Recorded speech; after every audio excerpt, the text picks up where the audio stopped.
밤 늦은 시간 러시아의 관광지를 돌아다니던 한 여자가 있었습니다. 그런데 갑자기 웬 남자가 다가와서 팔을 확 낚아챕니다. 너무 놀라서 여자가 저항을 하며 도와달라고 소리치지만 주변에서는 그걸 보고도 모른 척하네요. 여자는 너무 무서워서 눈물이 흐르는데 카키색 티를 입은 남자가 나타납니다. 과연 여자에게는 무슨 일이 일어난 걸까요? 오늘은 룩셈부르크에 사는 사라의 사연을 들어보겠습니다. 안녕하세요. 저는 룩셈부르크에서 온 사라라고 합니다. 나이는 25살이며 젊고 재능이 많아 주위 사람들의 부러움과 칭찬을 끊임없이 듣고 살았습니다. 젊은 나이임에도 불구하고 외모와 재능, 그리고 성격도 좋은 데다 사실 저희 집이 남부럽지 않게 살고 있어서 저를 부러워하시는 분들이 많았습니다. 하지만 그렇게 부족함이 없었던 저도 사실은 남모를 저만의 한 가지 고민이 있었습니다. 가슴이 뛰고 내 마음의 전부를 주고 싶은 영화 같은 남자와 진실한 사랑을 해본 적이 없었던 거죠. 저는 개인적으로 외모와 재능, 조건 이 모든 것들이 괜찮다 보니 주위에서 저와 사귀고 싶었던 남자들의 프로포즈를 많이 받았습니다. 어떤 날은 데이트 신청이 하루 3번으로 각각 다른 남자와 만남을 가졌던 적도 있었습니다. 모르는 분들은 저를 바람둥이라고 생각할지 모르나 중요한 건 내 나름의 기준으로는 장난스러운 만남과 문란한 유흥무나 이런 부적절한 만남은 아니었고 그냥 사람을 알아간다는 생각으로 편하게 만났던 것 같았습니다. 남자들은 끊임없이 저에게 사랑 고백을 하고 진심을 고백했지만 저는 그냥 친구 이상은 생각을 해본 적이 없었습니다. 그렇게 쉼없이 만남을 가지다 보니 사람과의 만남이 별 감흥이 없었고 영화나 소설처럼 가슴 떨리는 만남은 생각조차 하지 못했습니다. 주위에 영화배우처럼 잘생기고 고급 승용차를 몰고 외모를 과시하며 돈 많은 자랑을 하는 남자들도 심심찮게 있었습니다. 하지만 그럴수록 저는 그 사람들이 속빈 강정처럼 생각이 되어서 더욱더 관심이 없었습니다.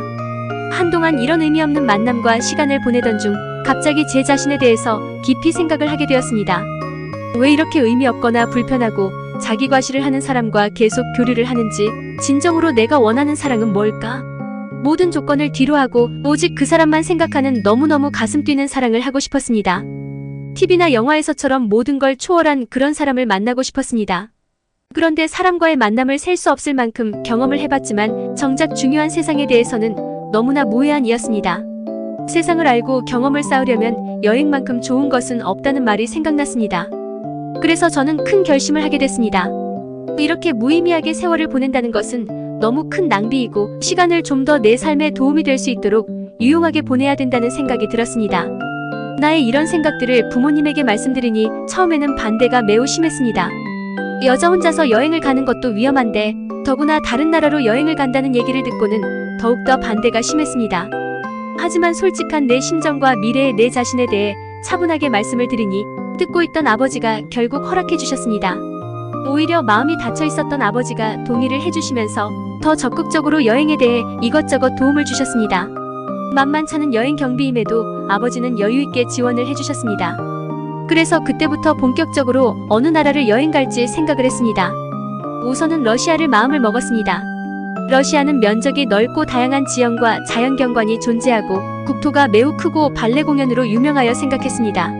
하지만 러시아는 치안과 위험이 많이 발생하기 때문에 안전에 각별히 신경을 써야 되었습니다. 그럼에도 불구하고 러시아 여행을 결심하고 러시아 도시 중 비교적 치안이 잘 되어 있다고 생각한 모스크바, 카잔 두 곳을 가보기로 했습니다. 모스크바는 세계에서 고풍스런 도시 중 하나이자 고급 호텔 레스토랑이 즐비한 러시아의 수도였습니다. 모스크바에는 자국민 사람도 많았지만 저처럼 다른 나라에서 여행 온 사람들도 무척 많았습니다. 러시아는 각종 사고도 많고 물건을 잃어버리면 찾기도 힘들며 수도의 인구가 많은 만큼 이해 못할 사람도 많았습니다. 왜냐하면 나라가 크고 수도의 인구가 많다 보니 좋은 사람도 많은 만큼 나쁜 사람도 많이 있으니까요. 그렇지만 저는 러시아의 문화를 많이 접하고 긍정적으로도 생각하고 있었기 때문에 웬만하면 잘 받아들였습니다. 그리고 앞으로 어떤 끔찍한 일이 일어날지도 모른 채 모스크바 밤거리를 돌아다니고 있었습니다. 모스크바는 밤에도 불 켜진 건물이 많아서 야경으로도 유명합니다. 저는 그곳 유명한 식당에서 식사를 하다가 문득 술을 한잔 하고 싶었습니다.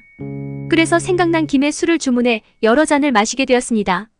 그런데 한 잔에 술이 2잔 되고 2잔이 3잔 되고 그러더라고요. 처음에는 러시아 전통 술을 마셨는데 나중에는 캔맥주까지 마시니 이게 혼합이 되어서 아주 빠르게 취해버리고 말았습니다. 저는 취기가 많이 된 상태로 밤거리를 걸었어요. 외국에서 느끼는 혼자만의 운치가 있었습니다. 사람들도 많이 돌아다녔고 저에게 끔찍한 일이 생길 거라고는 생각도 못했죠. 그렇게 취한 상태에서 기분 좋은 생각에 잠겨있던 중에 갑자기 웬 남자가 다가오더니 제 팔을 확 낚아채는 게 아니겠어요? 정말이지 순식간에 벌어진 일이었습니다. 저는 너무 놀라고 무서워서 소리를 지르며 저항했어요.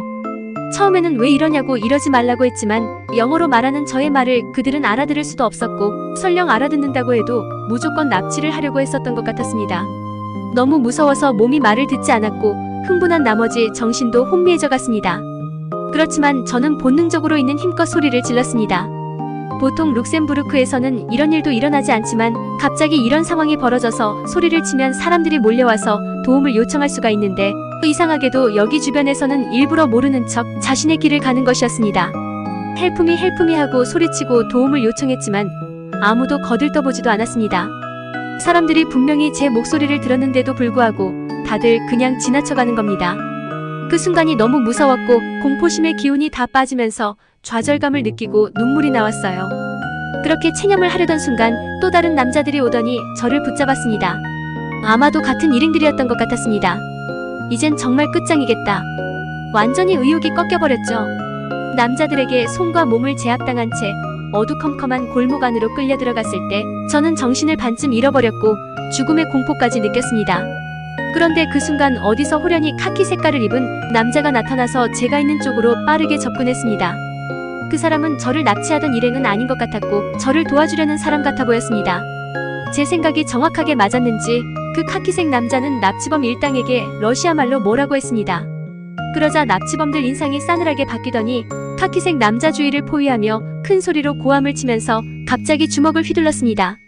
카키색 남자는 적당한 근육의 날렵한 몸매의 소유자였고 무슨 운동을 했는지 매우 침착하게 상대의 공격을 피했습니다. 오히려 능숙하게 주먹을 휘두르고 반격하는 모습이 아주 오랫동안 투기 종목을 수련한 모습이었습니다. 한 명 한 명 가뿐하게 제압을 하며 오히려 저를 납치하려는 일당들이 크게 당해버렸습니다. 순식간에 납치범 일행들을 제압한 카키색 남자는 쓰러져 있는 납치범들을 보며 저들이 일어서기 전에 빨리 이곳을 벗어나야 한다며 제 손을 붙잡고 무작정 뛰었어요. 저 역시도 있는 힘껏 최대한 멀리 도망갈 수 있게 뛰었습니다. 숨이 넘어갈 정도로 약 20분간 정신없이 뛰어서 사람들이 많이 있는 도시 광장에 도착했습니다. 그제서야 남자는 안심이 되는지 저를 쉬게 하고 주변 편의점으로 가서 시원한 물을 사가지고 저에게 건네주었습니다. 저는 놀랐던 가슴을 쓸어내리면서 물을 마셨습니다. 카키색 남자는 옆에 있는 벤치로 저를 안내했고 저희는 잠시 앉아 대화를 나누었습니다. 저는 그 사람에게 조금 전 제가 경험한 일에 대해 정말 놀랐다고 말했어요. 납치범들이 저를 끌고 가려는 것도 놀랐지만 어떻게 지나가는 모든 사람들이 보고도 모른 척하는 게 너무 놀라고 화가 났다고 말했습니다. 카키색 남자분은 저에게 조언을 해주었어요. 러시아인들이 그런 편이라고요. 자기 일이 아닌데 괜히 끼어들었다가 오히려 안 좋은 일에 휩쓸릴 수도 있어서 몸을 사리는 거라고요. 러시아를 여자 혼자 여행하는 건 생각보다 많이 위험하고 조심해야 한다고 자신의 생각을 얘기하더군요. 더군다나 밤늦게 돌아다니는 건 더욱 위험하다고 했어요. 그러더니 카키색 남자분은 저에게 이제 좀 진정이 되느냐고 물어보면서 괜찮다면 숙소 근처까지 바래다 주겠다고 했습니다. 저는 너무 고맙고 감사해서 어떻게 보답을 해야 할지 물어봤습니다.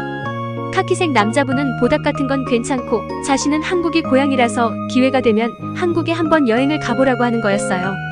저는 유창하게 영어로 대화하는 그가 한국인이라는 얘기를 듣고 저도 평소에 케이팝에도 관심이 많았다고 얘기를 했습니다.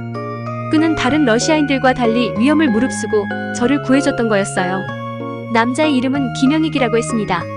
영익 씨는 제가 묵는 숙소까지 안전하게 데려다 주었어요. 그냥 택시를 잡아서 태워보내면 되는데도 혼자 보낼 수 없다며 함께 택시를 타고 동행을 했습니다. 덕분에 저는 무사히 숙소에 도착할 수 있었습니다. 도착을 해서 영익 씨가 숙소에 들어가려는 저를 보고 손을 흔들기에 제가 먼저 용기 내서 연락처를 물었어요. 모스크바에 머무르는 동안 시간이 된다면 만나고 싶다고 했습니다. 네, 그렇습니다. 저는 그에게서 처음으로 가슴이 뛰고 심장이 움직이는 강렬한 느낌을 받았습니다. 자신이 위험한데도 불구하고 저를 위해주는 남자라면 사랑할 수 있겠다는 그런 뜨거운 마음이요. 이 사람을 놓칠 수 없다는 생각에 다음날 연락했고 그 다음날도 연락했어요. 급작스럽게 불길이 타올랐고 서로가 느끼는 감정도 좋았습니다. 그런데 우리는 뒤늦게 서로의 나이를 알게 되면서 깜짝 놀랐어요. 비슷한 나이인 줄 알았거든요. 저는 영익 씨가 30대 중반도 안 된 줄 알았는데 40살이라는 것을 알았어요. 영익 씨도 제가 30대는 된 줄 알았대요. 예전부터 동양인은 어려 보이고 서양인은 좋게 말하면 성숙미가 많다고 보기 때문에 제가 성숙해 보였을 수도 있었을 것 같아요. 15살 나이 차이를 알게 된 영익 씨는 그만 만나자고 했습니다. 마침 자신은 한국으로 돌아갈 때가 되었으니 저보고 조심해서 여행을 하고 룩셈부르크로 돌아가라고 했습니다.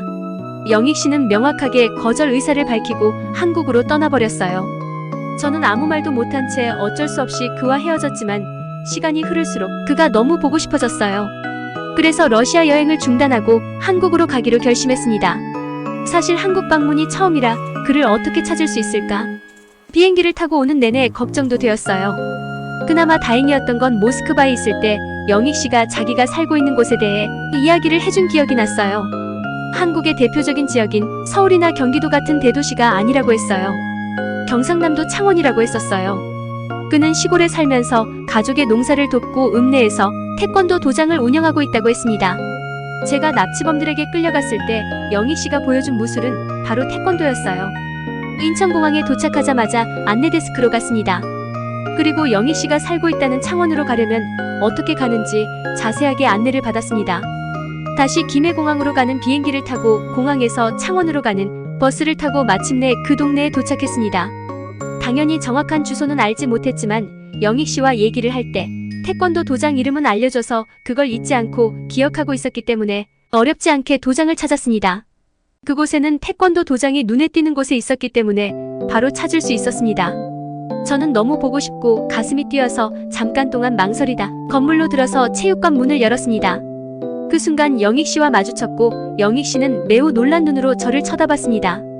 저는 영익 씨가 떠나고 하루 매 시간마다 영익 씨를 잊은 적이 없었다며 영익 씨와 같이 있고 싶다고 했어요. 그래서 저는 따로 인근에 숙소를 잡아놓고 매일 태권도 도장을 갔었습니다. 학생들을 가르치는 일회에 영익 씨가 혼자 있으면 저는 제가 할 수 있는 일을 하면서 영익 씨와 시간을 같이 보냈습니다. 오후에는 태권도 도장을 다니는 초등학생들과 인사도 나누며 함께하는 시간을 보냈어요. 영익 씨는 처음에 일부러 그랬는지 저에게 자꾸만 잘못 생각하고 있다며 돌아가라고 했지만 며칠 동안 계속되는 저의 고집에 영익 씨의 마음이 흔들리는 게 보였습니다.